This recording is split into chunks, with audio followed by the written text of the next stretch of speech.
আজকে রাতের ডিনার পোলাও, মোর হাতে স্পেশাল মোর পোলাও, খুব টেস্টি হয়। মোহের পোলাও, তাহলে একটা দোকান খুলতে হবে তাহলে। আর আমরা কিন্তু খেতে বসে গেছি। আমার তো খুব খিদে পেয়ে গেছে। আজকে আমার ভাইজির বাড়িতে এসেছি, রাতের বেলার ডিনারে ইনভিটেশন ছিল। ইনভিটেশন না, আমি সবসময় আসি। আর এখানে কিন্তু খাবার দাবার চলছে। আর কি আছে একটু দেখিয়ে দিই। লাল লাল ঝাল ঝাল চিকেন কষা, কয়লার চিকেন পা রয়েছে।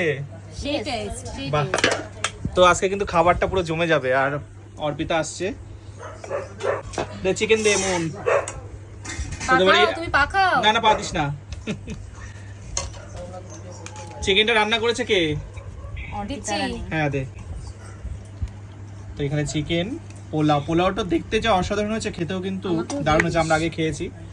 আর চিকেনটা রান্না করেছে আমাদের ভাইরাল অর্পিতা দিদি। মৌ হচ্ছে পোলাও স্পেশালিস্ট, আর মুন হচ্ছে আমাদের সার্ভ করছে খাবারটা। তো আজকে রাতের ডিনার কিন্তু পুরো জমে যাচ্ছে। আর দিস না